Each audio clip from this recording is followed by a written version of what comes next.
Hello, and welcome to Umbrella ND's groundbreaking Health Equity Panel series. We're bringing together diverse voices to tackle the most pressing health equity issues facing neurodivergent communities today.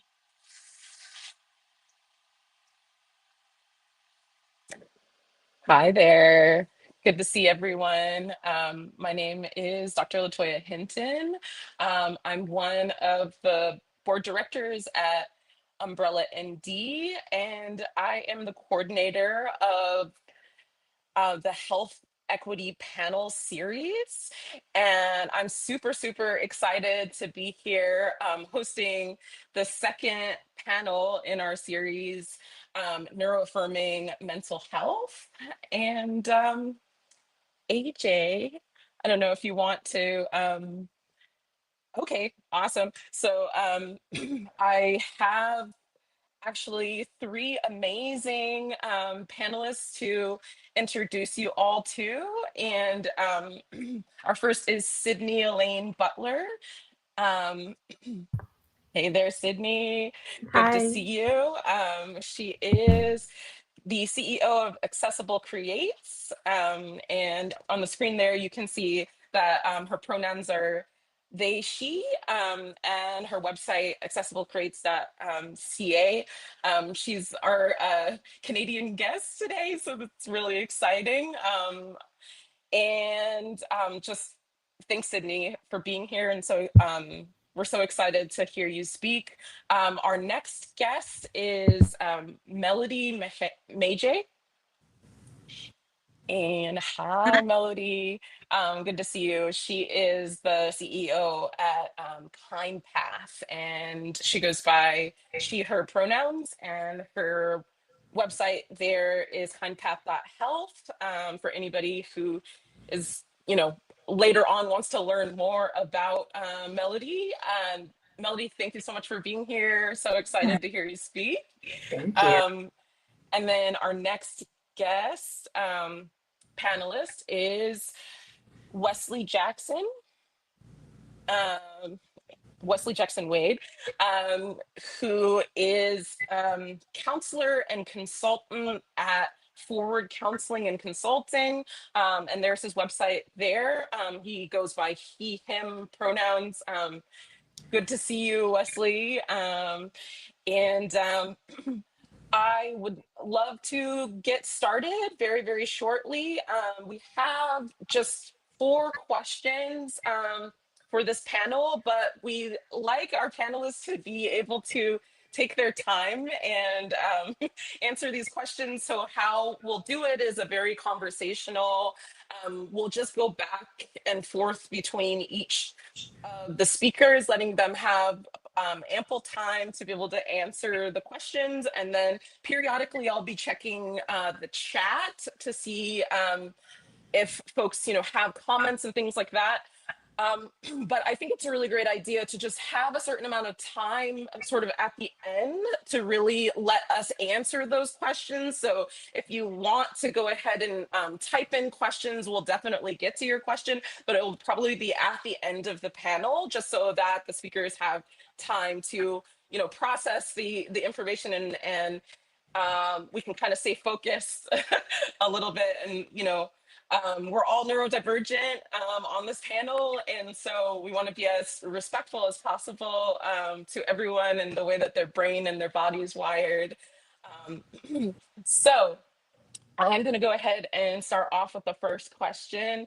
And the first question will go to Sydney Elaine Butler. And then once Sydney answers, we'll move on to Melody Mejeh. Once Melody Mejeh answers, we'll move on to um, Wesley Jackson Wade. Okay.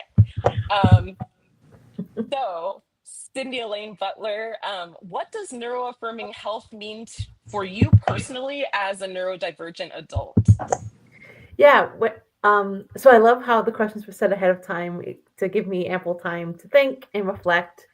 And this question really stuck out to me because it's like I don't think I've ever been asked such a poignant question that I think also is so needs to be spoken about more, just in general in more spaces. And so that was really cool to see. And so to me, neuroaffirming health for me personally means understanding, my unique intersections of my neurodivergent when it comes to my mental health and to my health in general. And so really understanding that I may need tools that are modified or completely different from what neurotypicals and what others might need. And it really means also listening to me when I advocate for myself. I am also a Black person that's neurodivergent and has disabilities and suffers from mental health conditions. And so that's very unique and but also not unique, right? And so, but I have a unique story in the way that I show up and the way I process those emotions, right? And those process my health struggles. And so a lot of times in healthcare, I am sometimes not taken fully seriously, or they think they're the expert on my body and my mind, and that's not the case, right? And so, really being able to listen to my unique intersections and to really provide me the tools and being willing to understand that they might not have all the answers. And I'm more, I think a lot of times in healthcare, especially, they think they have to have all the answers for us at all times. And we know they don't, right? And it's not because there's so much that goes into healthcare and there's so much happening, right? And their capacity is different, our capacity is different. And so just recognizing that. And so really to have a full, robust, neuro-affirming healthcare is really looking at, okay, what is that lived experience of the individual? How can we get them the tools and the resources, even linking them to community that they may be able to connect with to feel less alone? And so I think being able to have that moment and have those tools that are readily available that can be modified and to be switched out, but also to really actively listen and have an active ear. I love that. Yeah. Um, we're always looking for the tools, right? Mm-hmm. And I think that it's really interesting to um, just Sydney, I know that you have like a lot of experience in the Mm-hmm. workplace Yes. and like advocating for neurodivergent adults, Mm-hmm. particularly professionals that um, you know are managing. I watched you speak and talk about like remote work Mm-hmm. versus face-to-face work and how that makes a huge difference Mm-hmm. for neurodivergent adults, like flexibility. um, and Mm-hmm. I'd love to like learn more about that on this particular panel, like as you Mm-hmm. talk about neuro-affirming mental health, Mm-hmm. because those are some of the tools, right, that Mm-hmm. are helpful for professionals as they advocate for themselves. And so I'm just super excited that you're here because your perspective is one that we see quite a bit on LinkedIn in terms Mm-hmm. of advocating for professionals and what does that look like for neuro-affirming mental health. And so I'm Mm-hmm. glad that like you've mentioned that like there is an accommodation process, there are tools in place to Mm-hmm. help people manage their mental health. And so yeah, it's just thrilling to hear those connections being made, and knowing that there are companies like yours that are Mm-hmm. designed like just for the purpose of being a mediator um, Mm-hmm. between administrators, executives, Mm-hmm. um, and neurodivergent staff members. So yeah, this is great. So I want to pose the same question to Melody Mejeh. What does neuro-affirming health mean for you personally as a neurodivergent adult? Well, I thought about this question quite a bit. And for me, it means I don't have to code switch to receive care. It means that I'm not someone that needs to be fixed, but someone that's meant to be understood. It also means I don't have to justify why I'm overwhelmed by fluorescent lights or why I communicate differently. As a neurodivergent woman, late diagnosed in my 40s, I'm bipolar, I'm autistic, I have ADHD, and I spent years being misdiagnosed or dismissed or told that I was too intense whatever that means, right? And neuro-affirming health challenges the idea that there's one correct way to express healing. It says you're allowed to exist in your full complexity, and you're allowed to access care without shrinking yourself. And that's what I think of when I think of neuro-affirming healthcare practices. It's an act of respect, but it's also, to me, I think it's a basic human right to have access to that level of care. Yeah. Yeah, I 100% agree. Yeah. Yeah. When we talk about health equity, we're talking about human rights, Yeah. and having access to care is really high on the list in terms of, um, I would say not only just social justice, but also like restorative justice for Mm-hmm. those who have been left out, who haven't, had access. I think that that is a huge piece Yes. of what we're talking about, especially with late diagnosed women, Yeah. and late diagnosed women of color. So it's Yeah. just so great to have you say that, put it out there, that this is a huge piece of your work at Kind Path. This is Yeah. one of the main reasons why you formed your company, Yeah. right? Yeah. It's when we're talking about crisis care with Kind Path, I mean, you have to be able to recognize, really understand the complexity of what it means to be neurodiverse in order to correctly get ahead of crisis. So that's why we started Kind Path. And you're right, it is a basic human right. I think that, like you mentioned, Sydney, getting access to resources that truly understand the layered complexity of what it means to be neurodivergent is something that is sorely needed, across different communities. And I think that if I had access to that as a younger adult, what a difference that would have made, right? Yeah. So, yeah. But I think a lot of us late diagnosed folks think that way.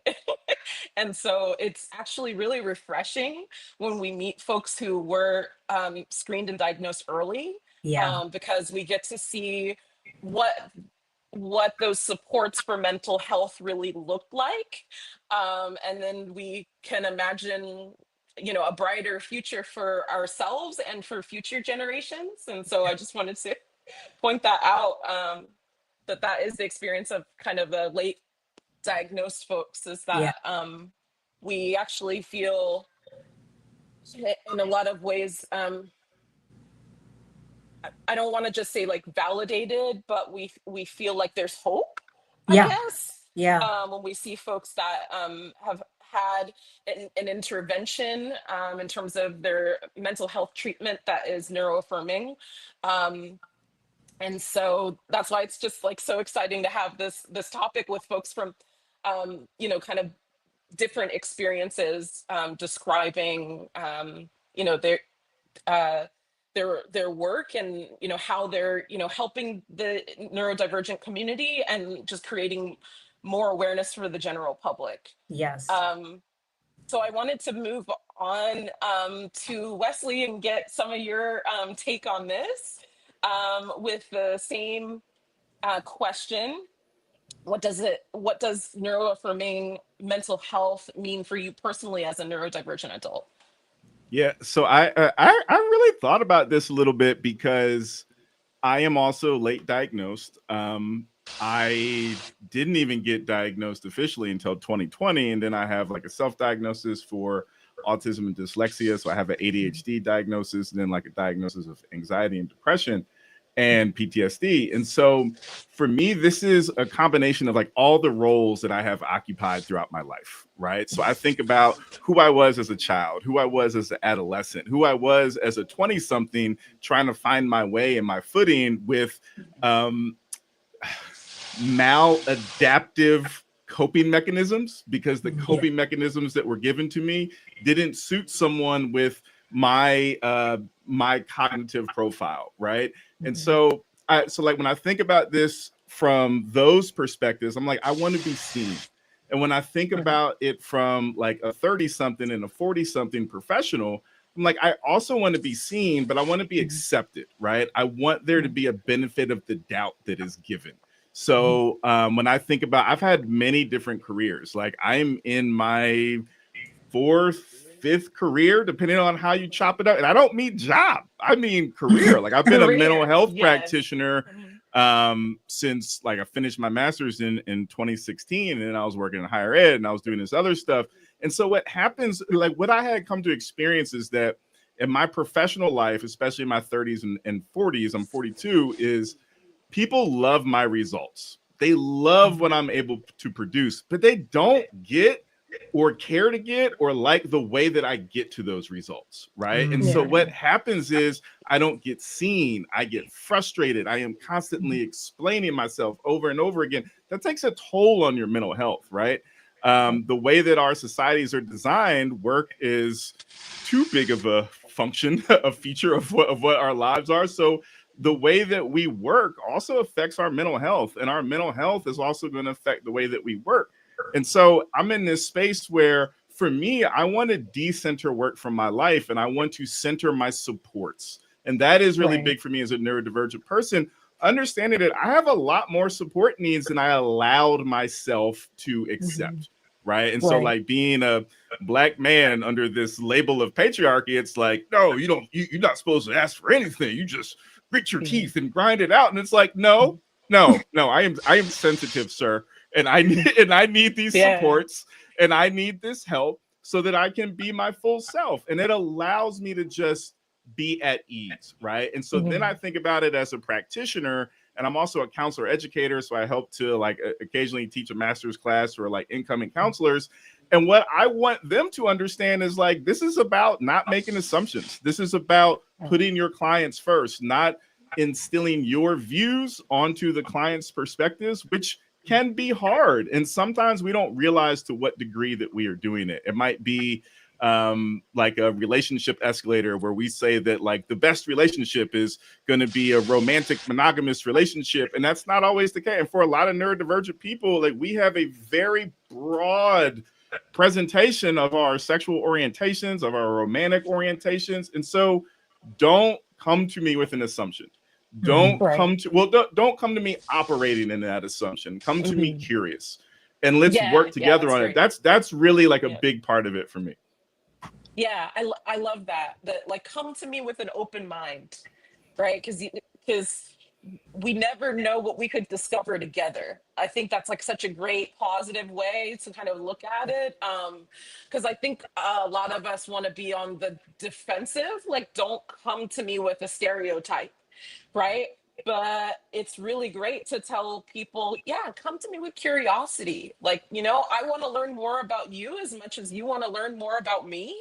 And like that helps us to come to each other as human beings, right? And I hear a lot of neurodivergent people reiterating that over and over again, that yes, I have support needs, but like I'm human first, and that means I'm super creative and strategic, just like every other human being. And so it's just like a breath of fresh air, right? To come into conversations like that, where it does feel like then people are on the same page, and it seems as if we have a level playing field to then talk about how we can help each other to heal, right? I always feel like that, make it human first. Make it human first. Yeah. We can go from there. Yeah. So it's just, I love that. Thanks so much for adding in all of your layers of experience. And I could resonate with so much of that, Wesley, especially the multiple career paths. Like I was just like, oh my goodness, that's totally me. Right. And a lot of neurodivergent people go, yeah. But that's great. It's so great to be a dabbler. And it's so great to be able to help people from so many different layers of experience. So I really admire anyone who is capable of doing that.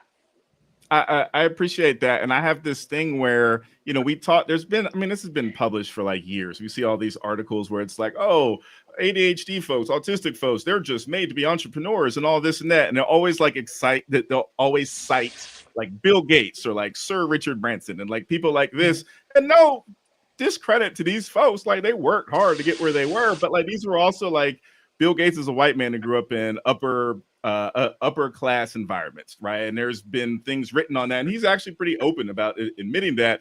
And Sir Richard Branson was like solidly middle class, like upper middle class. And so no, a lot of us get pushed out. Like I work for myself because I kind of got pushed out of places, not because my performance wasn't good, because sometimes it's just like I am doing this and I'm not getting recognized. I see other people getting recognized. I'm not getting an explanation. And it's just, you know what? I can do my own thing and I can figure this out and build my own supports, you know, and that to me, that's also a part of the health piece. Yeah. Oh, yeah. I know Melody had something to add in too. So I wanted to hear what you had to say on that topic as well. Melody. Yeah. You know, like when we got into thinking about lived experience and its effect on the trajectory of someone's career. I mean, you mentioned Bill Gates and Richard Branson, right? There's extenuating circumstances surrounding their upbringing that disproportionately puts them at an advantage. And we don't think about that, how that impacts someone's life and someone's career trajectory and what they end up creating or have the ability to create. And I think the more that we understand the nuances around neurodiversity, the more we can start to factor in some of these larger impacts that are more systemic in nature, that have a huge impact on where someone's going in their life, or what does that look and shape like? What is that shaped like? With Kind Path, we realize that like the way that we address crisis is even skewed because we're not factoring in the lived experiences and lived circumstances of each individual person. And how does that play on their pathology? How does that play on the way that they think and move through the world? And that's been a huge effort of something that we're trying to build. We're trying to factor that into the way we build technology, which has not, to my knowledge, been accomplished in a way that suits the neurodiverse community in the way that it needs to. So yeah, it's really important that we think about all of the other aspects that make a person's life what it is.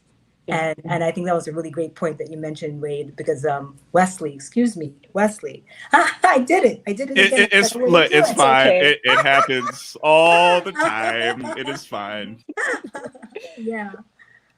I wanted to say something that's sticking out to me is like access to resources and like class differences, right? Like, and how that affects your mental health, and how there's this layer of how you're navigating the workplace because of access to care and resources that differ depending upon your socioeconomic status and right. And so I wanted to kind of forward it really quick back to Sydney, since this is she's this sort of liaison, right, in the workplace, like advocating for neurodivergent adults and their needs. And she had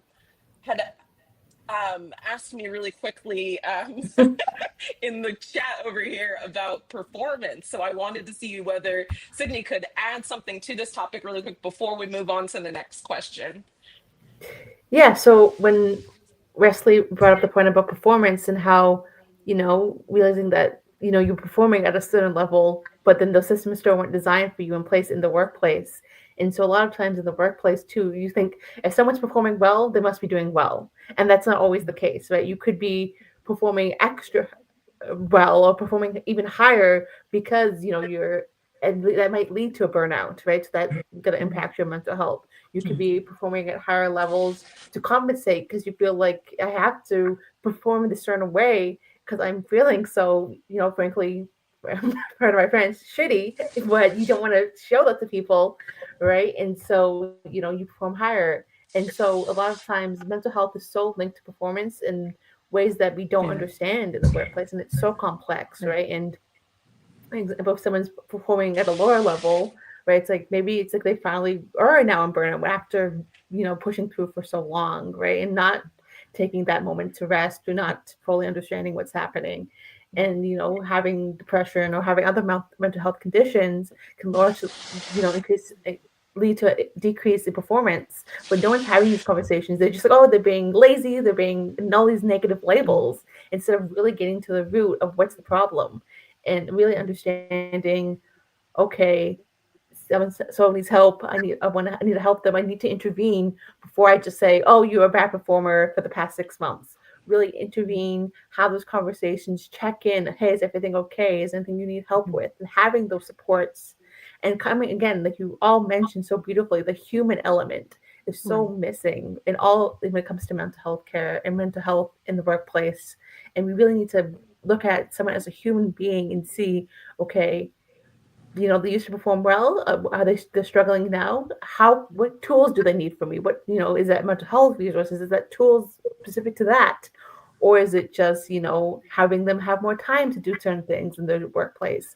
With the structures in place or the systems in place, is a culture inclusive enough of who they are as a person? Are they able to bring themselves to work? And these are so many barriers to performance and to mental health in the workplace.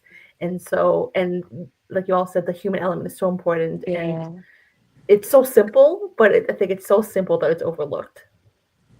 And one of the things that is coming out to me too is like transparency in the workplace. Like if you're able to actually say, I feel like I'm part of the working poor right now. Like I don't have extra, funds to be able to pay for the care that I need. Like if you're able to express that at work and say like that may be the reason why I'm having some performance issues, right? If you have that level of transparency with your manager or like being able to open up and say, I realize that this is a personal issue that I'm having, but also everyone has personal issues and on the team. And so I'm probably not the only one that is struggling with these things. And so like, let's have a conversation about how do we make the workplace more flexible. And I think like this probably resonates with so many people in the US right now, especially because we're in kind of a, let's say, an economic lull to make it as sugar-coated as possible, because the reality is that there are a lot of people whose family members are out of work and they're having to step in and help those family members, right? And so there are these sort of layers of things that are going on in folks' lives that if we had more an open, transparent workplace, it would be easier to advocate for neuro-affirming mental health and what that looks like. We also have there's employee assistance programs, and a lot of times they don't take account to the neurodivergent mind, right? They're just very general tools and resources, and they're like, oh, this is just recommended, or it's the cheapest option, right, that we can give to our employees and have something for the employees, but it's not enough for all employees. And really looking at, okay, what tools and resources are we actually offering our employees? Are we offering them a wide range of resources so that we can help more of our employees instead of just one type of employee, right? And so really taking that into consideration as well is critical. Okay. Can I chime in on this a little bit? Because this is like okay. Because like the workplace dynamic is so I do counseling and consulting, counseling and coaching, and a lot of my work is consulting too. And so like that workplace dynamic it's really at my core. It was part of what like ripped this open for me. So I love what Sydney was talking about of like, just because we're performing high doesn't mean that we are doing well. And so another dynamic, I don't want to assume anyone's race or ethnicity, but we look like we're all black and brown folks on this, right? And so there's this level of hypervigilance that comes as a black and brown person, right? And as black, different genders, right? We experience it in different ways, but it's still there.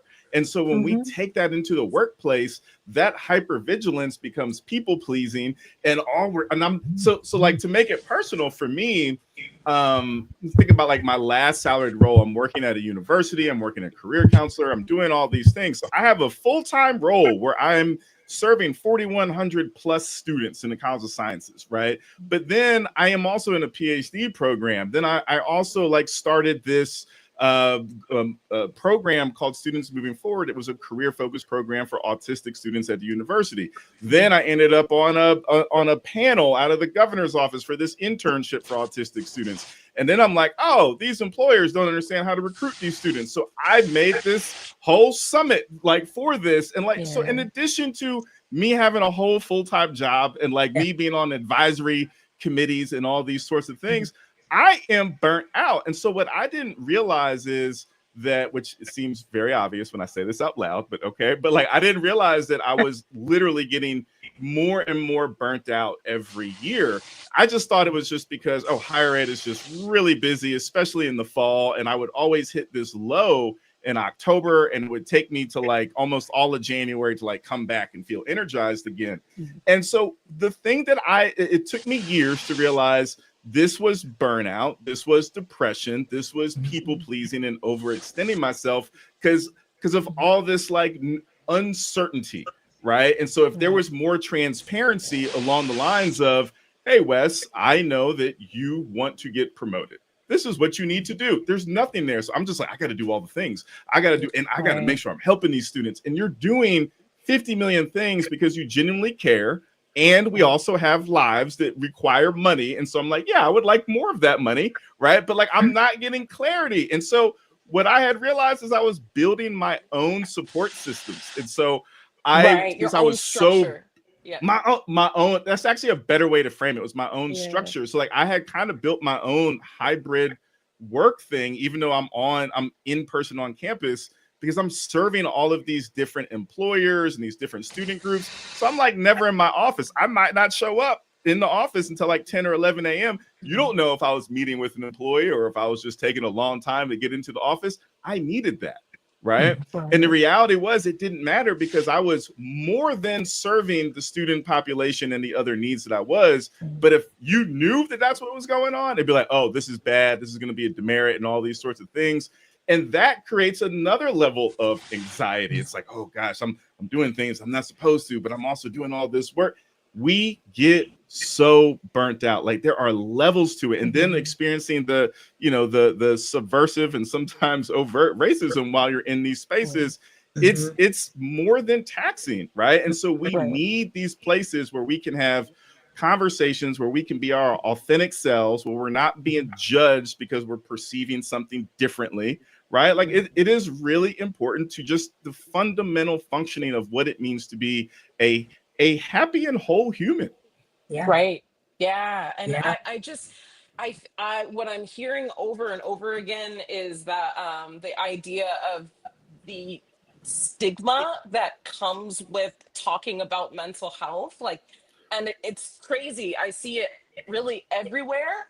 But since like the stay-at-home order and the pandemic, I've seen it open up a bit more. And I've definitely seen folks talk about their mental health and in that way of just seeking camaraderie with other people, like not necessarily in a therapy session, just like with friends or family members, just like kind of finally opening up a bit. And for me, that's super optimistic. Like for the future of our society to just kind of like take the stigma away and like just be able to say that mental health is a human universal, that everybody goes through ups and downs in their life and needs extra support at different times. It's like not just like a neurodivergent issue. And so it's kind of great to really have that transparency, like in the workplace, in schools, in I was talking to somebody outside of my building one time. I was just like kind of like at the park with my dog, and somebody just opened up and was like, I'm having some mental health issues. And I like normally I wouldn't talk to somebody that I don't really know, but you seemed open and just stuff like that in the general public. So just Yeah. destigmatize all of that so that we can find solutions together, and we can and let that transparency really help us heal as a society as a whole. So yeah, so that, I wanted to move on to the next question, just because I love our tangents. But we also came, prepared to talk Yeah. about specific topics. So, in your experience, and I'm moving back to Sydney on this one, in your experience, why is neuro-affirming health a health equity topic? And we've touched on a lot already with our tangents, which is great. So, if you want to um, uh, elaborate or go into more detail on something that you had said before, or add something new, Sydney, that would be awesome. Yeah, I love being in a room full of other neurodivergents because I love when we can just get off into a tangent. Yeah. But I think it's neuroaffirming mental health care is a health equity topic because it requires acknowledging that different people require different types of care and different types when it comes to both understanding the impact of the healthcare system and how that even plays a role in your mental health, right? And how that shows up for you and getting those resources. And then, if you don't know, you're dealing with something or know you're dealing with symptoms of something, but not being able to get that care that you truly want, and you just feel like something's wrong with you. So because I am neurodivergent, I'm autistic, and I also have fibromyalgia and also CPTSD, and those are all linked, right? And at the surface, I was like, when I was first told that, I was just like, what do you mean they're all linked? Like, that doesn't make sense. But then doing research and talking to my healthcare team and learning more about myself and my journey, and okay, oh, it's like, oh, okay, yeah, that does make sense, right? And so being able to really recognize that equity is and healthcare and being neurodivergent is such unique insights, and we find that understanding the way we operate in the world and the way we operate within the system is different, but also understanding that there's a possibility if you don't give us the right tools, if you don't actively listen to us, then there's the opportunity for erasure or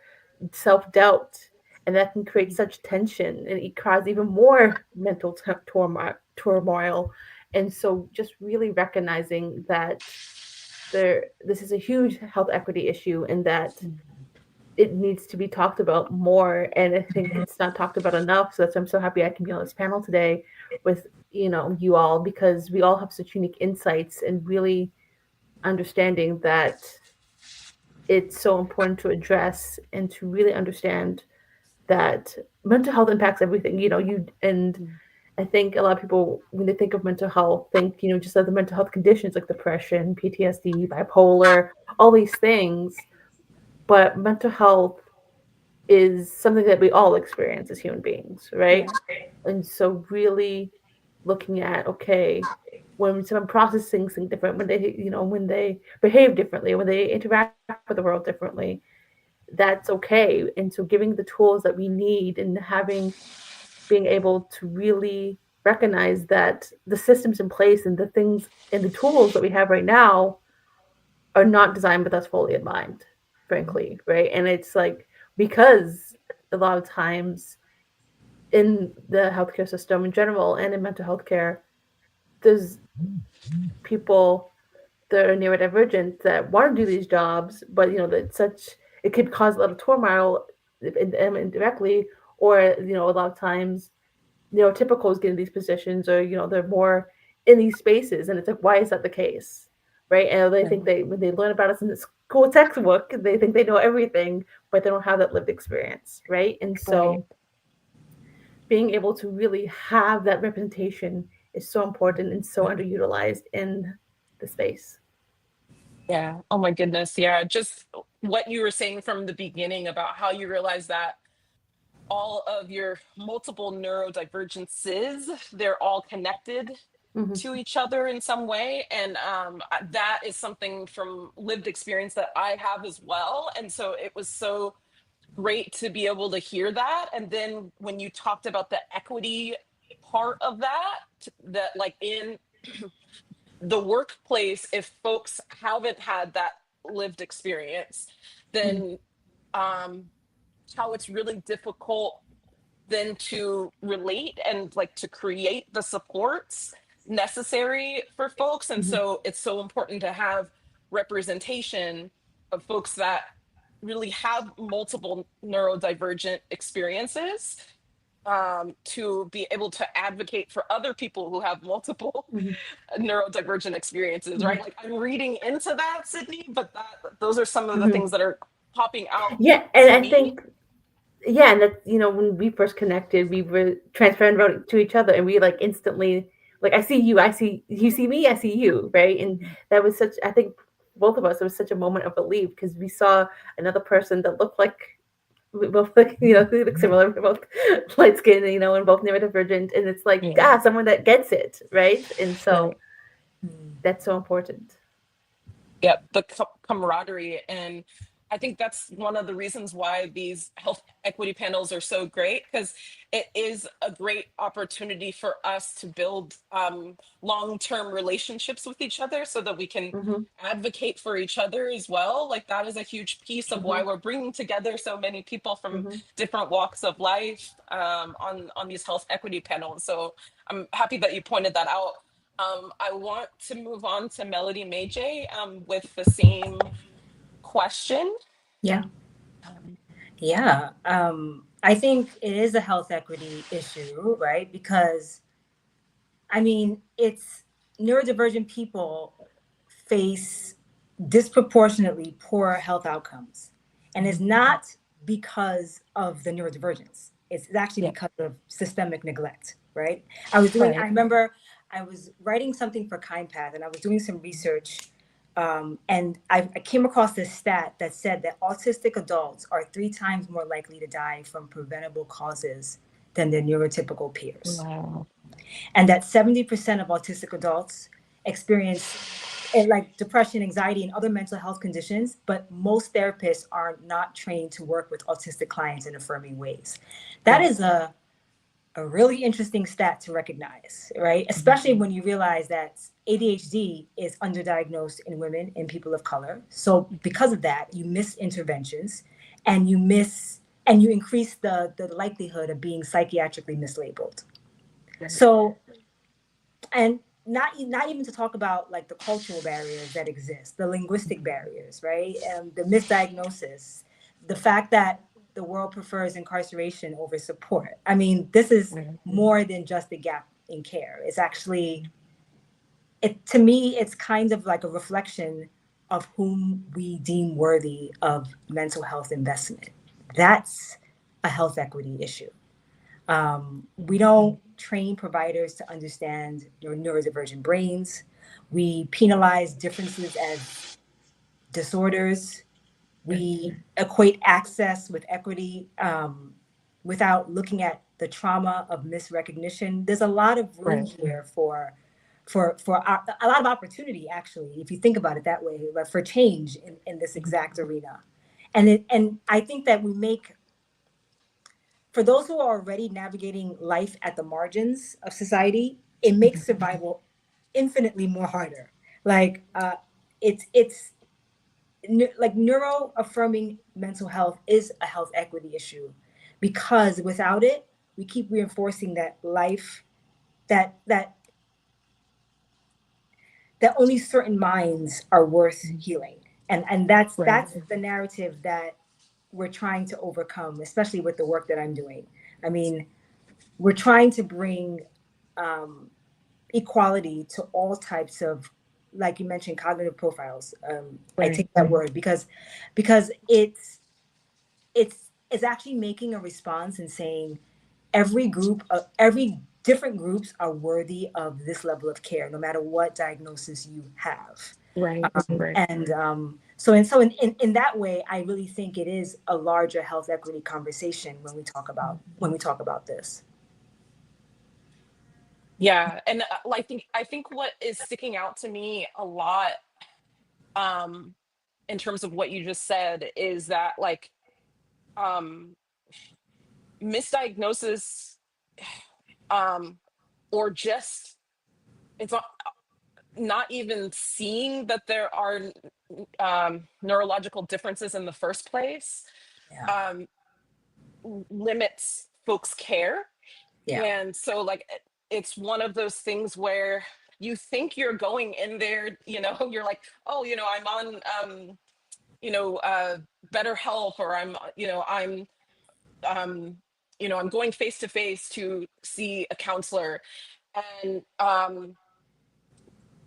and you think you're there for one thing. You think you're there for anxiety, or you think you're there for Hmm. depression, Hmm. or something like that, and it's like a very like surface level of care that you Yeah. receive for that. Yeah. And I'm speaking from personal experience on this, that I've definitely gone through that Yeah. cycle of Yeah.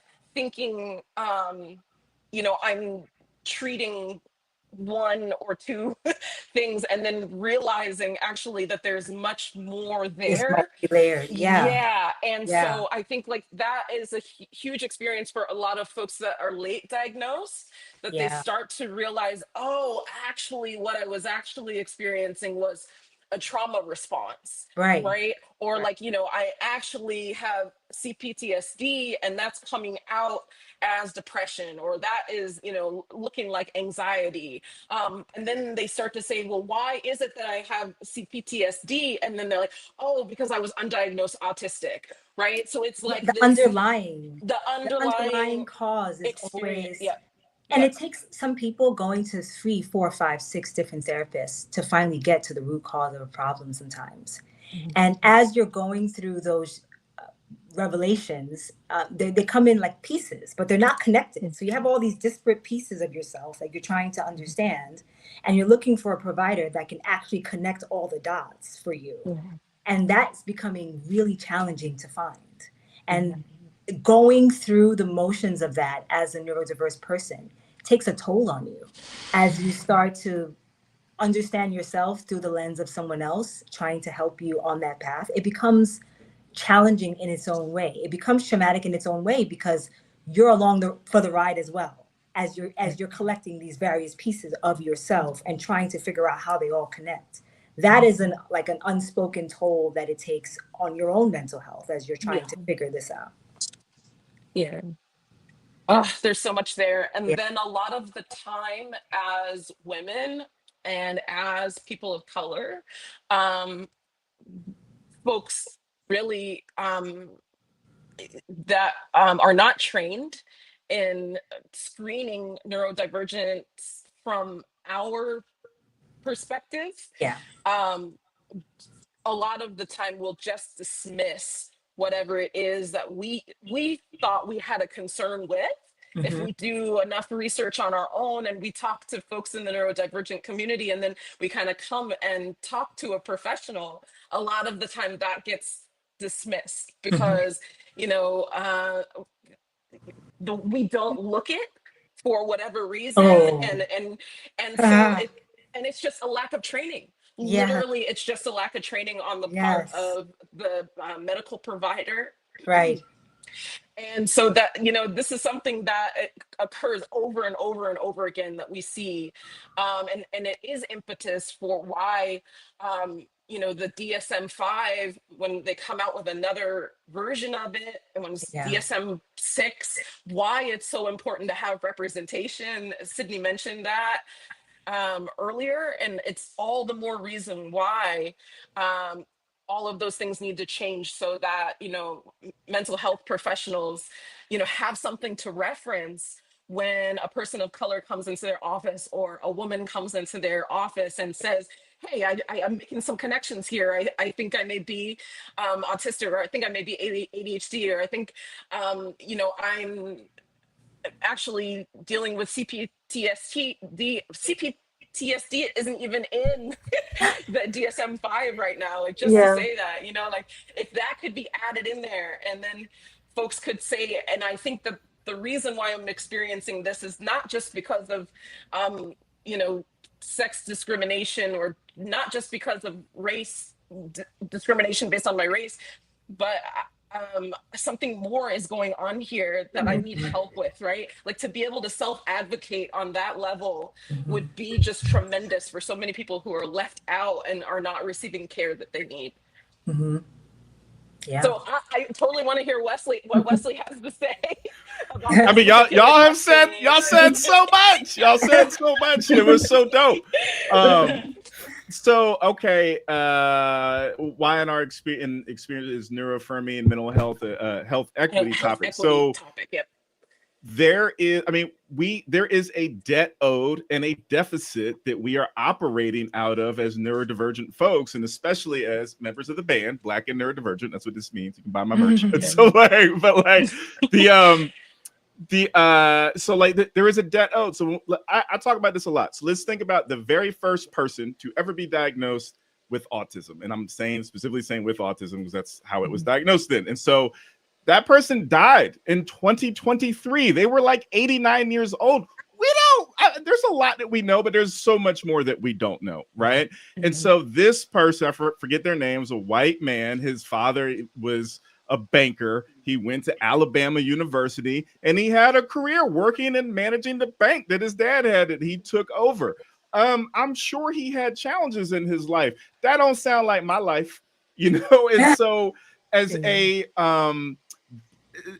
for me also, there's this other dynamic of being a Black man too, right? And so it is a very different experience. So when we are looking at the evolution of how we treat health issues and mental health issues in the US, well, Black folks have been disregarded, right? Disabled folks have been disregarded. Neurodivergent folks weren't even considered because you look fine. What's going on, right? And so there is a debt owed. We were locking people away in asylums.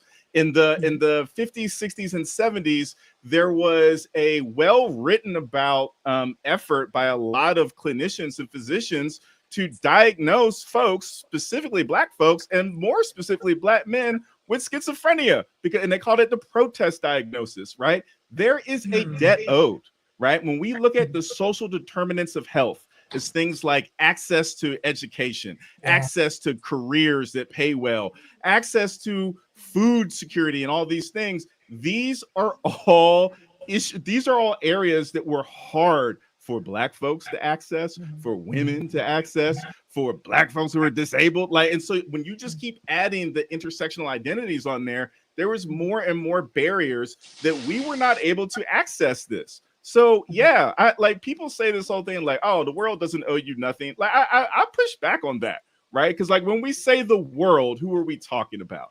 We're not talking about the dirt and soil. We're talking about people, right? And so we're saying that people don't owe you nothing. No, I do. I owe people dignity.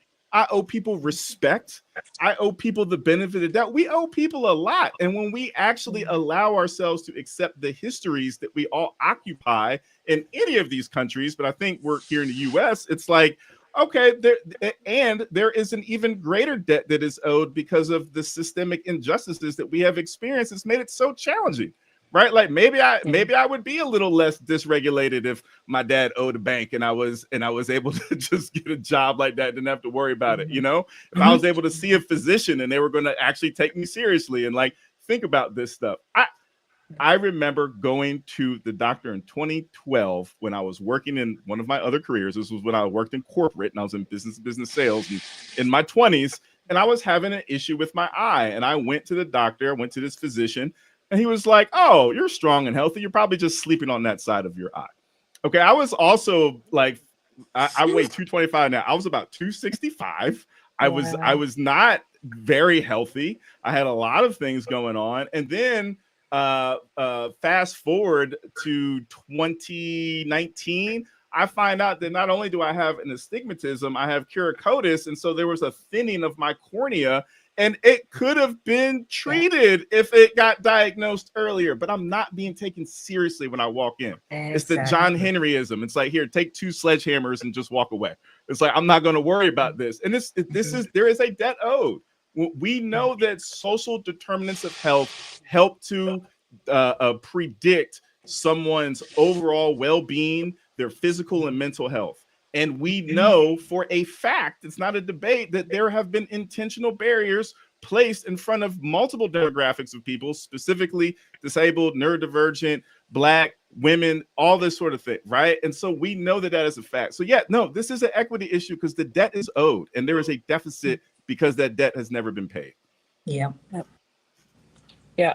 And it would be amazing. It would be so healing. And if restorative justice there took place, if, you know, like the more of these kinds of conversations that we have, and like hopefully in the audience we have some folks who are mental health professionals, and they're like, you know, that was me not understanding how to help a woman, or not knowing how to help a person of color, but now I do see what I was missing, or, you know, my training wasn't there, and you know, and I'm a human being, and, you know, I do need more training, you know, like having those kinds of conversations where we kind of break down the barriers and see people for human beings, and see them as flawed, and see places where we can, you know, improve on the care that we give.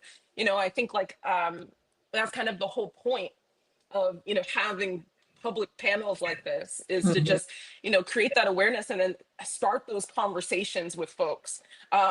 Because yes, there's so much debt owed, but at the same time, like, in order to resolve that, in order to get paid up, if you will, we have to start having those open, transparent conversations about, you know, how can we improve these systems? You know, that the DSM-5 is one piece, right? Just one piece of the puzzle, but also that curiosity that you had mentioned earlier, Wesley, is another part of the puzzle as well, right? Rather than, you know, having a stereotype, or rather than having a deficit mindset, or you know, just kind of focused on what people don't have, or what they need help with. Focus on what they're able to do really well, and and what they can contribute to their own care, right? Shouldn't it be a dialogue back and forth as well? Like, you know, I hope that the transformation, you know, looks like that, looks more human. And I think that then, you know, hopefully in the years to come, we won't be talking about this as a health equity issue anymore, because we will have resolved it as a society. Yeah. Hopefully. I'm super optimistic. Right. I'm always the glass half full person, but I want more of your optimism, Latoya. Give me more. I'm burnt out. My optimism has waned very much. So yeah, and I understand why. You know, I understand why, because some of these things that we're talking about today, it's not new. You know, it's stuff that we've experienced throughout our entire lives, and so if you're saying you're tired, like, there's good reason for why you're tired. You know, and so it's just. I think it's never too late to open the conversation and talk to professionals about these topics, because I know that it will make them better at their work, and be able to reach larger audiences, and that's just going to make society better, right? That's just going to make all of our systems work better. And if we had that mindset, you know, we'd be on board to help each other solve problems, right? If we had that systems level thinking. I agree. And like, so, and the other aspect of this too, like, we're all practitioners of some sort right here, right? We are all people of color, right? And we know that there is a gender wage gap, which I will say, like, yeah, I'm a man, but I'm a Black man. The only demographics of women that earn less than me is Black women and Latino women, and right. And so, like, I don't earn a lot as a Black man, typically, overall, statistically speaking. And so here we are, 4 practitioners talking about this. If you're any kind of health practitioner and you're like trying to get better at this, you have some clients or patients and you're trying to work with them, you can pay us for consulting. Like, we do it to other folks, right? But we don't get reached out to in the same way, right? And also it's harder to get visibility. I mean, statistically, there's just less of us in numbers, but still, like, we are here. Like, pay us for our work. So that we live in a capitalistic society, and money keeps these things going, unfortunately. So when you look at populations that don't have the same level of access to income, and then we are also practitioners who are serving the same populations that we are part of, there is an issue of funds that is flowing in here. And so there's plenty of investors, there are plenty of foundations. We need folks to invest in mental health for Black and neurodivergent folks and all other folks who are experiencing these inequities in our healthcare. And it's not just going to get solved by us holding hands and singing about it. It's going to get solved by injecting some funds and letting people do what we know how to do. Yep. Sorry, I'm on one today. This is I love it. It's good. And I want to acknowledge that there are private foundations out there that are injecting funds into helping nonprofit organizations that partner with mental health professionals to have that larger net, whatever that might look like, culturally affirming mental health care. And I only know about this because I'm writing a grant right now in my community for the purpose. And so that's how I know that the funds exist out there and folks are paying attention. And so, you know, they're not always in the limelight, right? But they I was like, yeah, they're not in the limelight, they're not spotlighted. Like you said, you only knew it because you were doing that grant. It's like, there's so many great resources out there, things being done, but it gets watered down by other things and things that are more flashy, things that are more, you know, that to a specific demographic. And it's just, it happens over and over again. It's like, and then you kind of get fed up, you get frustrated, you try to find your community, you know, but it's, again, you have to put yourself out there to find your community. You have to do it in certain ways. And it's just, the resources that we need are there, but no one wants to really, they're not readily available, right? They're you have to really search, you have to have the keywords for exactly what you're looking for. And quickly I want to mention how you mentioned the DSM-5 and you know, being, there's a lot of overlap with being autistic and having CPTSD. Like I remember I found there was a Venn diagram or something I found on some mental health resource because I was so invested in knowing what was going on with me. And I only got it because I was so invested in what was going on with me. I'm like, there's like so many similarities. It's mind-boggling. There's a lot of crossover. There's a lot of crossover. And recognizing, again, the society that we're in and recognizing that the resources, or like how Wesley was mentioning how the person that died, the first person diagnosed with autism, just died. I was 86, I think you said. I can't remember exactly the number you said. Late 80s. But like, I said 89, but it was late 80s. But like, but it's like, and worked at his dad's bank and it's just like, again, these systems, there's so much more work to be done and understanding, okay, the nuances, or it's like how, and it's like, why do we in the past deal with the problem that way, and how are we dealing with the problems now, recognizing, okay, what progress have we made, where do we have to go, right? Where do we really want to move forward? How do we move forward as a community, as a collective, to really advocate for our collective voice, while also focusing and acknowledging that we all have our own individual experiences. I love it. I love that, Sydney. Oh, I'm sorry, Latoya, go ahead. Oh, it's okay. No, I love all of the follow-ups. I think we need to stop calling them tangents, like because I almost feel like tangents. It's my neurotypical framing of just shaming myself. Oh, it's a tangent, but this is how neurodivergent folks conversate, and you get to so much rich conversation and points. And so, like, it's like to extend on what Sydney was saying. When we think of who we are typically thinking of when we think of like autistic, we know Bill Gates is autistic. We've talked about that. Like, it's been written about him. I don't know if he actually verbally said it, but it's been written about extensively, right? And so in Malcolm Gladwell's book Outliers, he wrote a whole piece about Bill Gates. He like interviewed him and stuff like had this. And so it was an interesting story. And I'll tell it really quickly because so he was really interested in computers. Him and his friends, they lived next to Stanford University. You got to have money to live next to Stanford University. And at that point in time in the US, only 4 universities had a computer. This is when computers like filled up an entire room. Stanford was one of those. Him and his friends would go over, hop the fence, sneak into the computer lab and play with the computer. They get caught. If I got caught, what do you think's happening to me as a teenager sneaking into Stanford? It's a wrap, right? He got caught. The police took them home. It was like, hey, look what happened. They're like, oh my God, this is so horrible, right? And so what did their parents do? Because they were in an upper class neighborhood. They pulled together their money and bought a computer and put it in their community center. Only 4 universities in the country had a computer at this point in time. And Bill Gates' community clubhouse in his neighborhood had a computer. So yeah, by the time he got to undergrad, because he is autistic and this is where his area of joy and interest was. So he spent a lot of time. He spent 10,000 plus hours doing that. And that's why he dropped out of undergrad, because he knew more than the professors. That is not a story that is accessible for the overwhelming majority of Black, brown, Asian folks and women, right? Like it's just not a reality.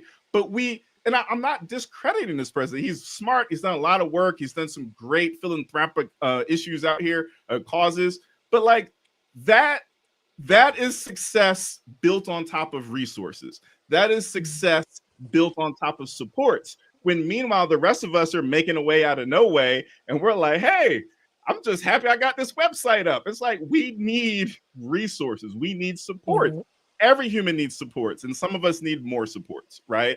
And supports aren't free in this world typically that we are in. And so this is a big issue when we're talking about health equity. I wish that finances wasn't, but it is, right? But we really have to be honest. Yeah, we have to be honest about it.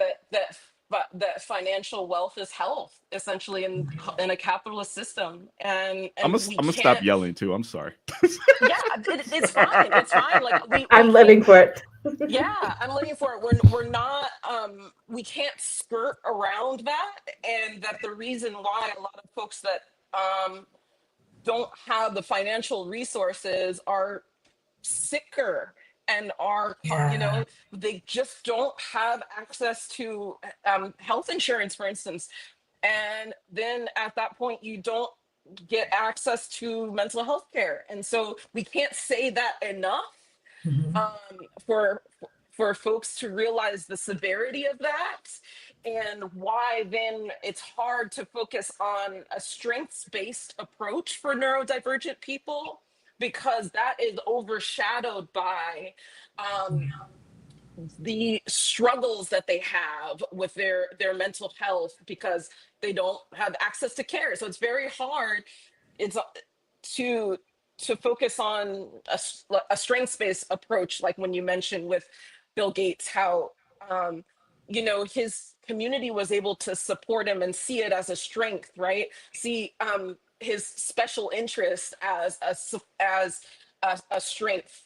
And I put that in air quotes because all the time, when I was growing up, I was just told that I was passionate about all of these different things. No one was saying that it's your special interest, and they weren't, and I was using my strengths throughout my PhD program. And you mentioned, Wesley, that you're a dabbler in lots of different careers, and it's because for a lot of us that are ADHD, that's us. We have multiple passions, and then that can translate to so many different successes in all of your careers. But you can't focus on that if all you're focused on is the mental health problems that you're having, because you don't have access to care, right? Yeah. So I don't know if I've made that clear enough, right? That it's hard to take an optimistic view and really support folks in the areas of their passions, and really, guide them toward, solving societal problems and all the things that we dabble into seriously, as just, scholars and, influential thinkers. We can't even get to that point if we don't have access to mental health care, right? And so it's I think it's so important to nail that home for folks in the audience as much as possible. and it's just great to hear it coming from so many different perspectives. I know that we're a little past 1 o'clock, and we want to end this panel around 1:30. So I did want to get to the next 2 questions. So if we can keep the answer to question 3 like pretty brief so that we can get to 4, that would be great, since we would like, let's try to see if we can get 5 to 10 minutes of answering questions that are in the chat, because I know a lot of people have written a ton in the chat. So I'm going to move on to Sydney. What do you feel, and if you can be as brief as you possibly can, Sydney, I will try. what do you feel is missing in our current mental health therapy practices for neurodivergent adults? I think training and education on neurodivergent and how sometimes being neurodivergent can be correlated to having a mental health condition, but not always, but also that how being neurodivergent impacts someone's mental health. I think also the ability to pull, like I think I keep talking about this, so I'm going to keep talking about it, the ability to access and to really pull from the diverse resource list and compilation that's going to best support the individual, and having diverse resources to really diversify what you can offer a patient or offer an individual when it comes to supporting them in their mental health journey. And then I think another thing that's really is missing is not listening to that lived experience. I love that. The lived experience, adding that in, and it kind of goes into that dialogue that I was talking about before. I love that. Melody, what is your take on this particular question? What can be added to current mental health care that would be neuro-affirming for neurodivergent adults? I think what's missing is the courage to treat neurodivergent adults as experts in our own experience. I mean, like in therapy, traditional therapy, it's about reducing the problematic behavior. So interrupting people, I used to have that, right? Stimming, hyperfocus, right? Instead of understanding why you develop those things at all. And I think that therapists treat neurodivergence as a personality flaw sometimes rather than a valid neurological identity. I also think what's missing is training on trauma-informed care that's ND aware. I think that's missing. Flexibility in session structure, so we don't have to sit still, maintain eye contact, or talk about coping in ways that feel patronizing. Maybe the invitation to explore joy or pleasure or thriving. So we're not just focusing on compliance and how to be functional. You know, I think healing should never require us to abandon what makes us feel the most authentic.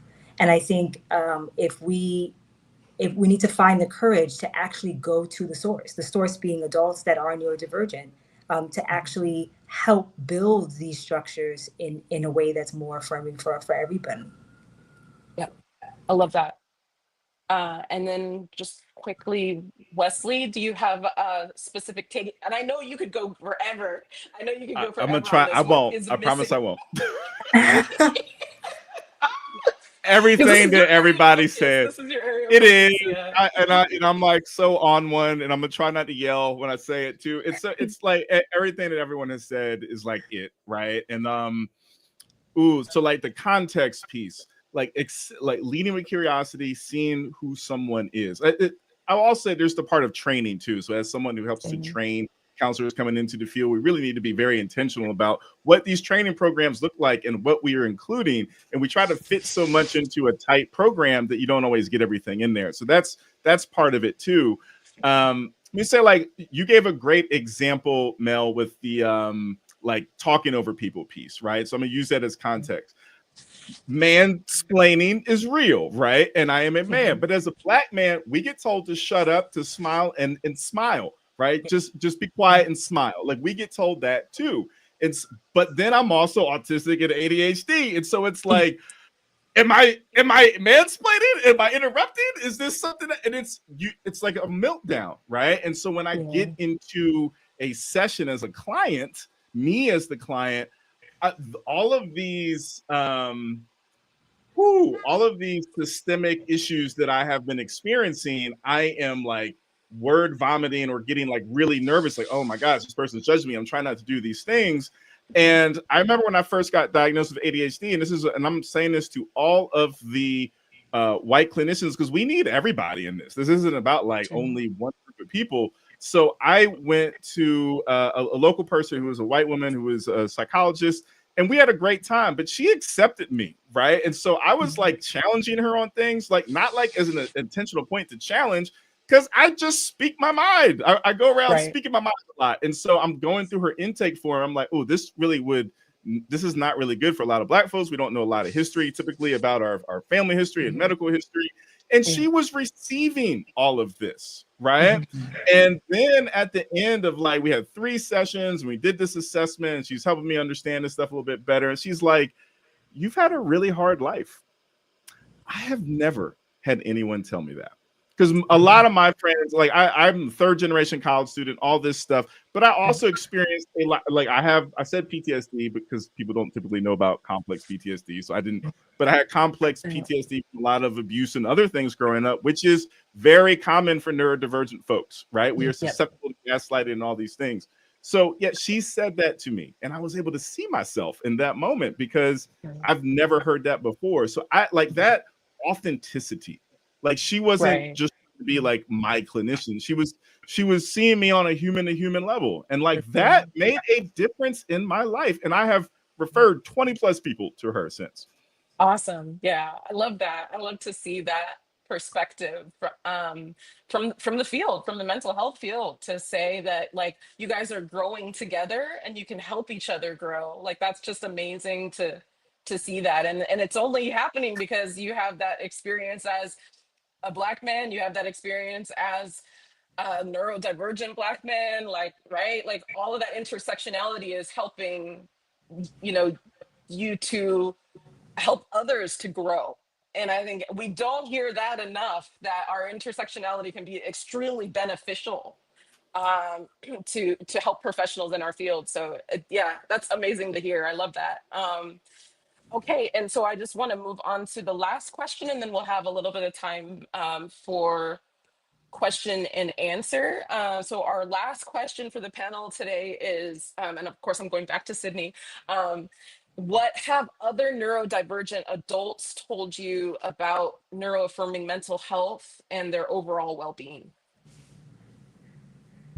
Yes, so as you mentioned in the beginning, I go into organizations and I help other neurodivergent professionals.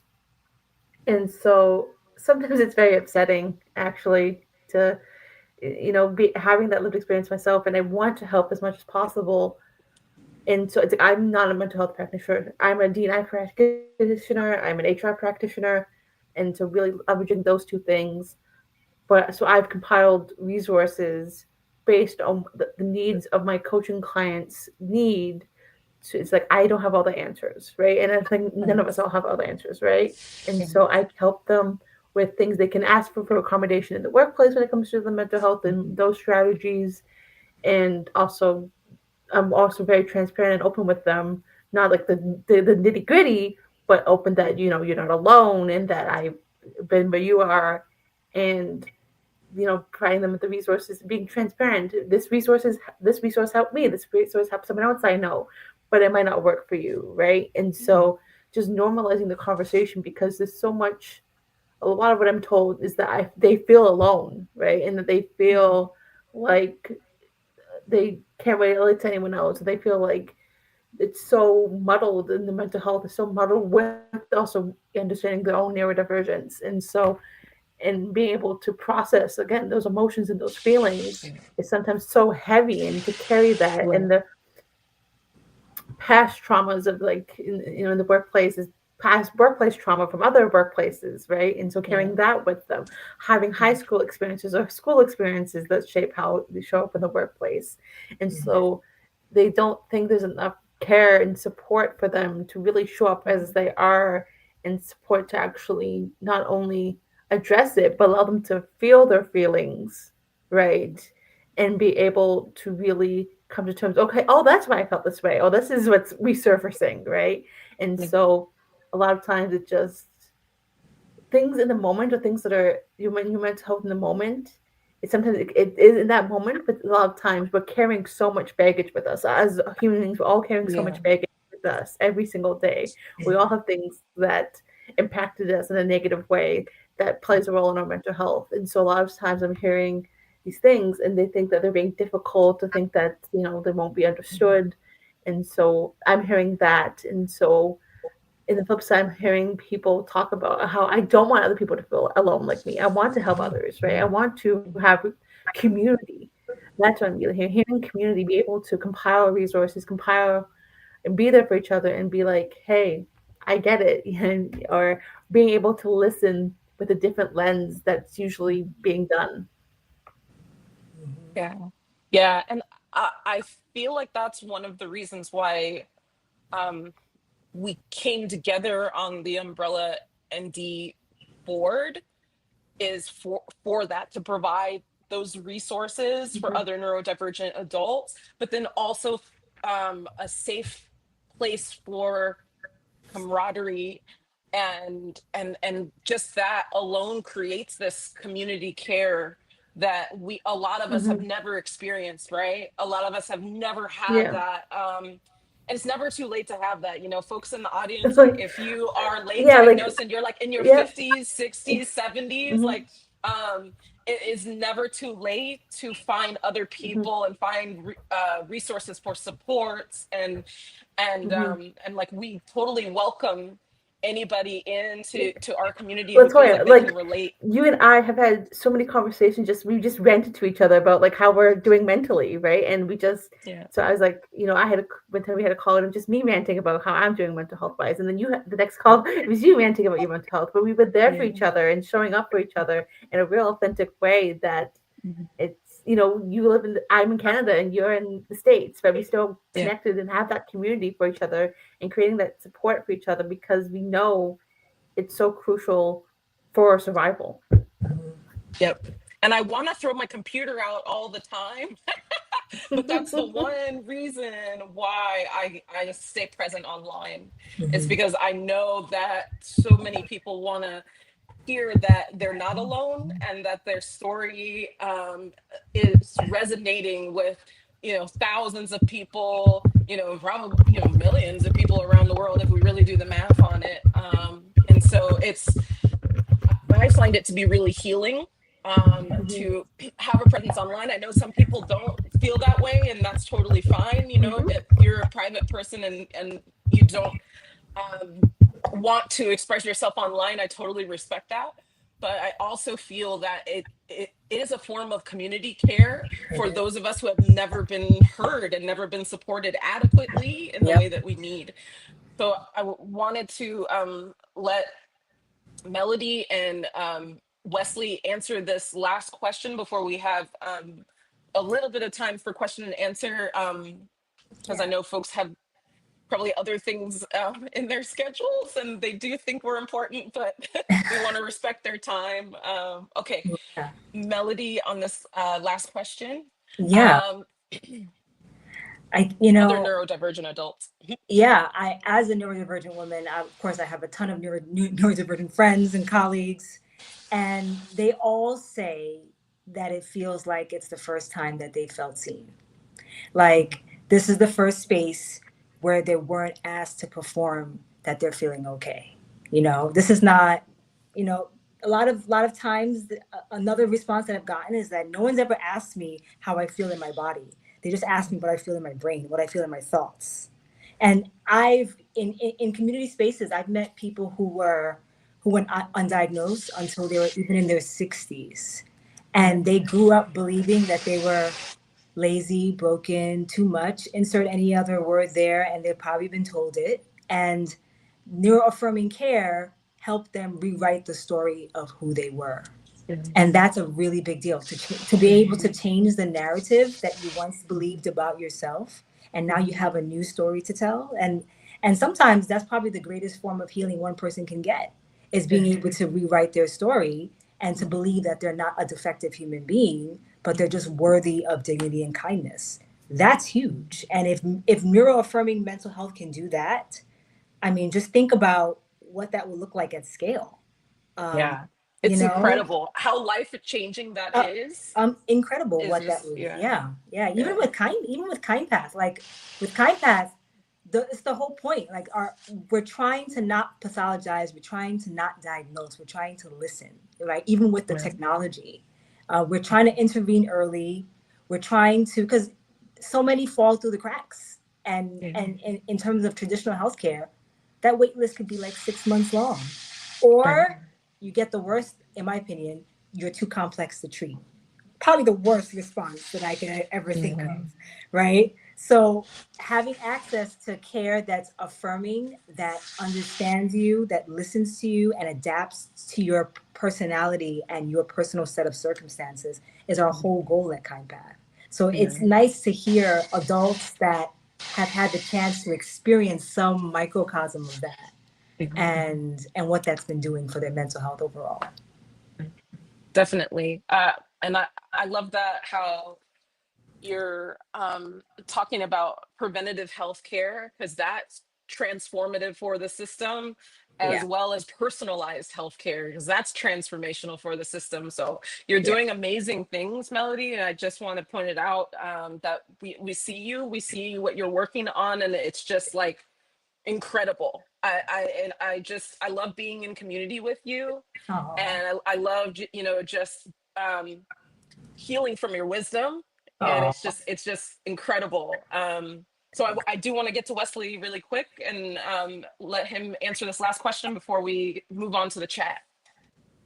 Yeah. So one, I just love the fact that you were just publicly taking some time to give some love and support and verbal acknowledgement to someone, because I mean, I have clients of all genders, but when I have clients who are men, and specifically Black men who are neurodivergent, like I want anyone seeing it's like, this is what we got to do, fellas. Like we got to like verbally and openly like show other men love and compassion. And so when I do a lot of like praise and encouragement when I'm working with clients. And because as autistic folks, like we tend to be really skeptical about a lot of things because we are bottom up processors. And so when I give pieces of encouragement and praise, I tie them to very specific examples. So you can't be, oh, that's not true, right? Like, oh, my. So when I do that, regardless of gender, like people get in tears. I've had multiple people say, no one's ever called me smart in my life. Or like no man has ever called me smart in my life before. And like they are in tears. And I give workshops. I've done a lot of workshops about different aspects of neurodivergence in different settings, whether at school, whether you're a student or a teacher, or in work environment and other work environments. And people like, you can see the light click. They're like, oh my gosh, this is neat. And like, they come to me afterwards, like giving me their whole life stories and saying, I never felt this seen. I never knew someone else understood this. Like people are waiting to be seen. They want to be every human wants to be seen to varying degrees. Right. Yeah, I love that. To be recognized and to have that solidarity is just so incredible and life-changing. So it just, I love it. I love how it's coming through different lenses, and it's just so awesome. So I did want to hop into the chat really quick and see if I can allow you guys to answer, any questions that we have. And let me, I know a lot of them have been coming through. Just give me just one moment to get in there and read a couple of the questions.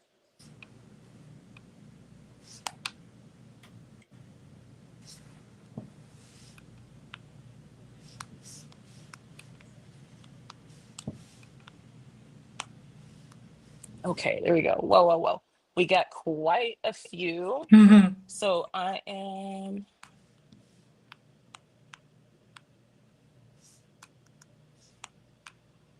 quite a few comments.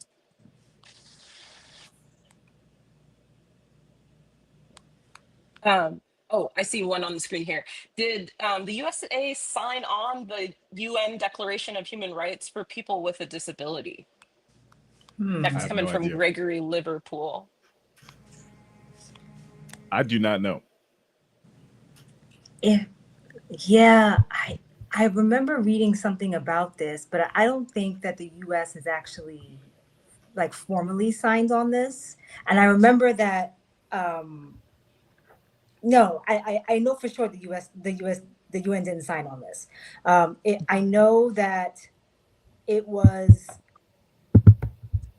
that all the UN member states had participated, but it was not formally ratified. That's for sure. And I think it went for signature during the Obama presidency, but the Senate never got 2/3 majority vote, so it was never ratified. That much I know. So it's not legally, technically not legally binding for the U.S. Is that someone typing? What is it? I hear some typing. Okay, all right. Yeah. My like sensory sensitivity is like, what's going on? I know. It's fine. It's fine. Yeah, I totally heard that too. So, yeah, wow. Yeah, that's really wild too. Like to think about how we're just at that point in time where we're even like recognizing that we're even recognizing human rights and folks with disabilities, and it's just I'm almost kind of shocked that like we're at that sort of infant stage of even like recognition, Yeah. because we know that all of the signs are there that we gotta work on that as a society, as a country, and then just like globally. I don't know if maybe you want to say something about that, Sydney, in the case of Canada, like is in terms of like the UN and recognition of human rights for disability, for folks with disabilities. Like, what has Canada done in terms of that? I believed it was signed, but then I know there was some areas of contention. Okay. And I can't formally how to like say it fully properly, so I'm just gonna leave it at that. Okay. Yeah. So maybe we're not that far away from each other in terms of how it's kind of hard for us to just move forward and just like ratify it and kind of move on. Yeah, so it's interesting because I know that Canada is really far ahead of the US in some areas. Yeah. I was just talking to a friend recently who said that her her school loans are deferred because she has ADHD and it's recognized as a disability, and so there's and like that would be amazing in the United States, like if we That would be had huge. something like I that. need that. I need Yeah. that. Oh, there's That so would many be things. amazing. So I mean, It's Canada like is ahead sometimes on there's certain not. areas. Yeah, I feel like sometimes we're not. I don't even want to say ahead. I think it's just Yeah. the way we deal with things, like kids, like how the ADA, that you had things stripped away. Like if you were discriminated against because your disability or not hired because of a disability, you could there was lawsuits for organization. We don't have that in Canada, right? And so there's so many things. I think there's not ahead, but just differences in how we Yeah. deal with issues. And Right. I think a lot of times I'm like, I love my country, I love Canada, but I'm like, there's so many things that still like there's so much work to be done. And I think y'all are just louder with your and the We're way incredibly loud. and Yeah. it's Yeah. more like overt, like not as overt and kind of quieter when it comes to these issues, and has really we put a lot of things underneath the rug that need to be brought out more. And so again, I don't think it's ahead. I think it's just a difference in the way these structures are in place. Okay. Yeah. That's great to get that take and be able to like recognize that I'm sure that there are historical and cultural differences for why Mm-hmm. people make the decisions that they make as well. um yeah, I appreciate that, Sydney. I'm gonna see if I've got any other questions in here that we can answer before we go. Oh, okay. We have one of our panelists that is actually going to be next month speaking with me on culturally affirming um, care for neurodivergent BIPOC adults. Inger Shea Colsey asked, um, can each one of you give one specific takeaway that people can use, just a small one? Oh my gosh, that's such a great way for us to sort of like end our panel too. Like, are there any takeaways that you could give Sydney, and then also Melody and Wesley before we wrap up, in terms of this whole, this whole panel, like in terms of neuro affirming mental health care? Oh, Can, and she is says, there? And I what? can I want to apologize. Can I go first? 'Cause I got to leave to pick up my kid. Oh, okay, yeah, no worries. Yeah, no worries, no worries. Go ahead, Wesley. So I'm like, my brain is going back and forth a little bit on like ways to move forward. So I don't know if we're like talking about like big picture systemic stuff or like best practices. And like we've talked about a lot of big picture systemic stuff. So I'm gonna give like a best practice thing that I use. Yeah, she added a little bit to the question there. She says one way we can move forward as Black or BIPOC neurodivergent people. So I would say is like members of the band, which is Black and neurodivergent, can be brown and neurodivergent, and the band is a Black-centered multicultural space. So it's not just for Black and brown folks, but it is a Black-centered space on neurodivergence. So one is like, okay, we know that sometimes diagnosis can be very helpful for us, but like the emphasis that I put on, I actually de-emphasize diagnosis right now in a lot of my work, because we need to understand who we are, right, and how we can move through these spaces. Because even when we do get a diagnosis, a lot of times we're not even getting the level of supports that we need. And so I, even though I hate acronyms, I have an acronym that I use that I've taught it to teachers and some other folks. You know, when you tell someone to hold on a sec. So I say, when you're working with someone like client or a student, or maybe just a friend, right? And you tell yourself to hold on a sec, S-E-C, stop, just stop and slow down, right? And then E is for empathize with that person. I can hear what you're saying. I can really see that this is affecting you, and I get it.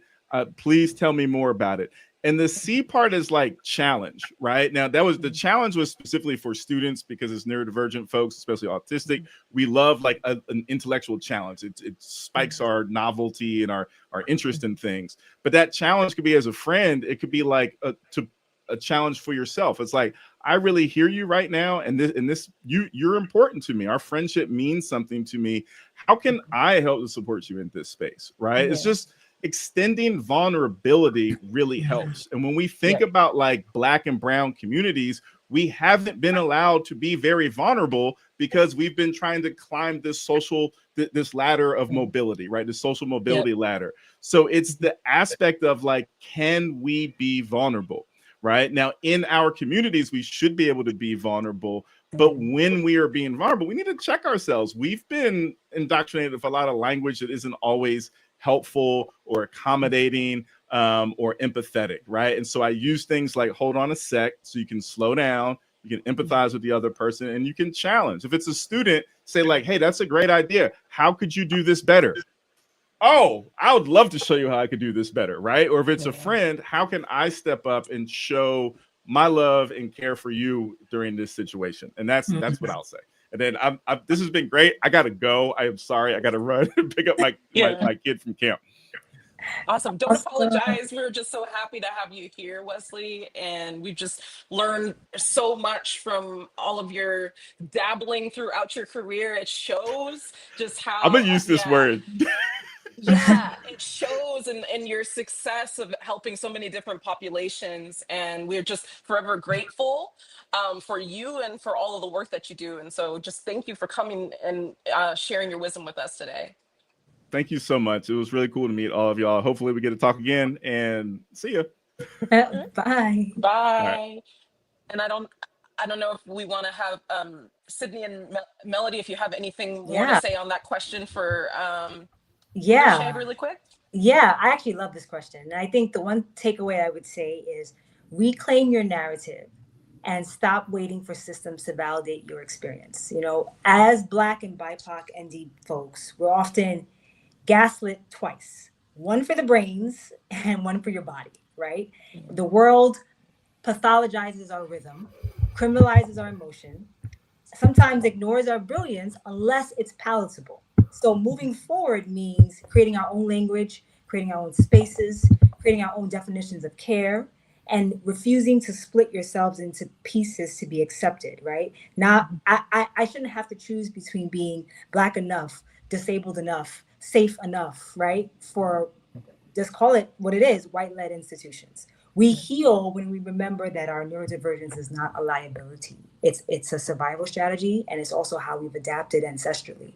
So the way forward, I think, is to tell the truth about who we are, even when the world doesn't understand how to hold all of that. Especially then, actually, because the more of us that do that, the more we make space for the next generation to be whole.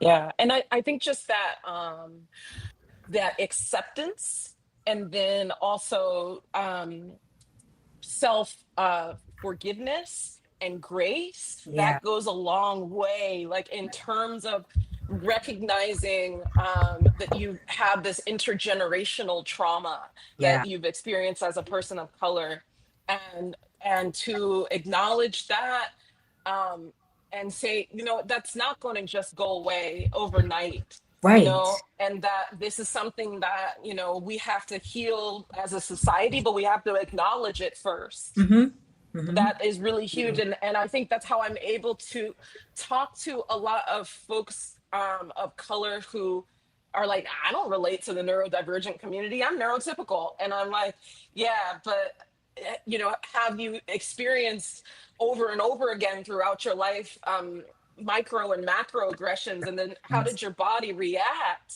Yeah, to those things? And a lot of folks are like, yeah, but you know, I'm good, I'm healed. And a lot yeah, of it is just being in denial, yeah. right? And not like Mhm. recognizing it and then saying, well, what can I do about that? Where can I find supports to really genuinely heal, and not just kind of brush it under the rug? And you know, and I love how Wesley talked about how we have been raised to really brush a lot of these things under the rug and like Yeah. wear multiple masks, Yes. right? It's multiple layers of masks, Yeah. and with our intersectionality. And so there's something to say about how to heal within our communities, and like just the recognition piece that we need specific care, and to be vulnerable and be okay with that, and just say, you know, it is part of the human experience after all, right? Mm-hmm. Mm-hmm. Absolutely. I love the glasses, Sydney, by the way. I had to switch. I was like, I'm having sensory overload. I need to switch. Oh. Do you have anything to um, add to yeah, I this think question for Anderson? how I went from these glasses to these glasses, and that goes with the point I want to make actually, is that self care is so important, right? And I think in society, especially as a neurodivergent and Black person and a BIPOC person, it's even more important, right? Because these systems in place burn us out, are not created for us, put us through so much mental frustration and so many mental gymnastics, right? And so really taking that moment to rebel and be like, how do I take care of myself?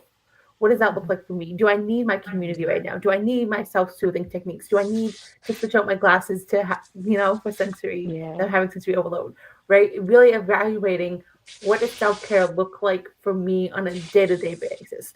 What does proactive self-care look like instead of just being reactive to everything that's happening? There's so much Yeah.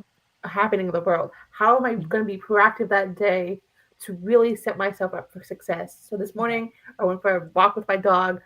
Before this call, I was like, oh, I have 15 minutes. I had a quick nap with my dog, on my bed. Yeah. Yeah. That's what I needed in that moment to be Yeah. able to show up the way I want to show up, right? So it's not just being reactive, because our system's already so activated and so fight or flight and all these different mechanisms. And so instead, being more proactive with how I make my day and how I show up that day. Mhm. Yeah, I love that. And a lot of us, have to be like vulnerable and say like, hey, I had anger management problems because I was being reactive and I wasn't being proactive. And so like, even just the wording of it, right? Of how to um, talk to folks in our communities about things that do make sense to them, Yeah. but then say, I have this new layer of understanding for why I'm trying to navigate the world that I'm and how to change, right? How to change to not only help um, yourself individually, but also help your kids and your grandkids and all these other folks that depend on you and your community and your family. So it's totally life changing, the things that you both have mentioned and all of the things that Wesley had mentioned. And I just want to thank everybody for taking all of their time out of their um, day to really just like listen to us, give us that space. And also I want to thank again all three of the speakers today for this amazing panel. It's always healing every time. It serves as a form of restorative justice to be seen and to also talk to each other about solutions, about how to move forward. So it's just mind-blowing how positive this is in our lives. So I guess I'm wrapping things up, but it's just been awesome, and I just Yeah. appreciate everything that we've said.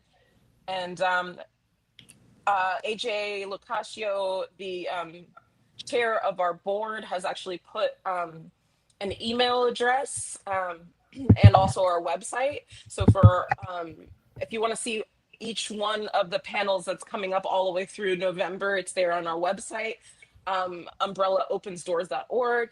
And then she also had put up the email address, and I'm sure it's there in the chat as well, for folks that have more questions. If you're like, I just can't get enough of every topic, and you had something more to add that we didn't have time for, please send us a quick email and we'll definitely get back to you. And please register on our website for the next panels, because we're looking forward to hearing from more voices, and just thank everybody for coming today. Thank you. Thank you for Thank having you. us. Thank you, Awesome. Latoya. Okay. Enjoy the rest of your day, and Okay.